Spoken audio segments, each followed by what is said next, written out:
Şimdi de kolej birincimiz Melisa Akkoyun'u davet ediyoruz.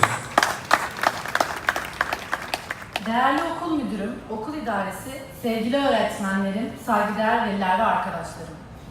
Sizleri saygı ve sevgiyle selamlıyorum.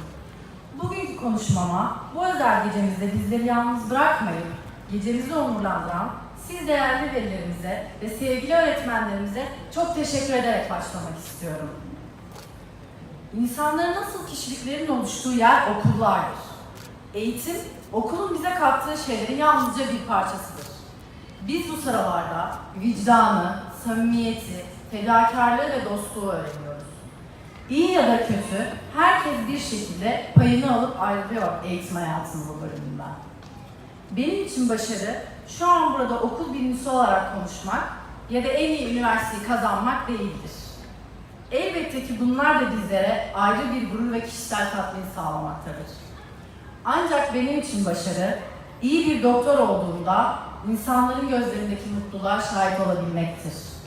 Benim için başarı, her daim vicdanımın sesini dinleyebilmektir. Benim için başarı, kendimle barışık bir birey olabilmektir. Benim için başarı, başkalarının ölçütlerine göre en kısa yoldan neticeye ulaşmak değil, bilakis kendi çizgisini oluşturarak en iyi neticeye ulaşmaktır. Ve kanaatimce de hayatta insanları ileriye taşıyacak olan da budur. Bizler gençlik olarak Ulu Önderimiz Mustafa Kemal Atatürk'ün yıllar önce yaktığı birer kıvılcım gibi gidiyoruz ama yakın bir gelecekte bir alev olarak döneceğiz. Atatürk, umudu her zaman biz gençlerde görmüştür. Bize düşen görev de Atatürk ilke ve inkılaplarına her daim sahip çıkmak ve ileriye taşımaktır.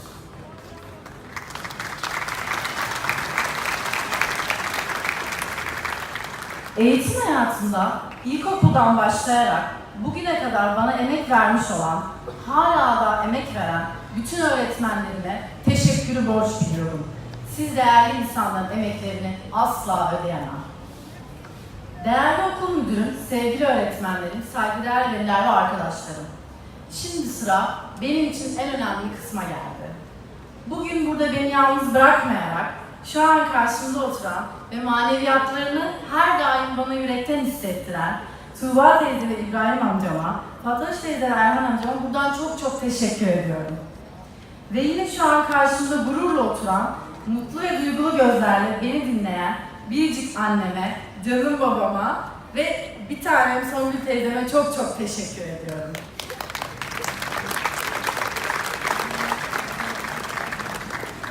Anne, baba, sizin hakkınızı asla ödeyemem. Her an anında bana bir birey olduğumu hissettirdiniz.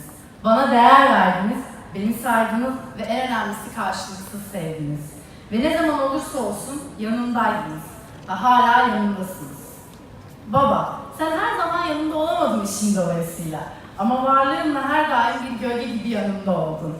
Beni hiç yalnız bırakmadın. Benden maddi manevi desteğini hiçbir zaman eksik etmedin. Anne, hayat görüşün, tavsiyelerin, özellikle dik duruşun ile bana hep örnek oldun. Beni disiplinle eğittin ve kurallarından asla ödün vermedin. İkiniz de hayatımın akışına yön veren önemli insanlarsınız. Sizleri çok ama çok seviyorum. İyi ki varsınız, iyi ki benimlesiniz. Sizlere ne kadar teşekkür etsem az. Burada aynı zamanda konuşmanın biraz dışına çıkıyorum ama burada oturan çok değerli arkadaşlarım, her zaman yanımda olan, çok duygulandım. Onlara da çok teşekkür ediyorum.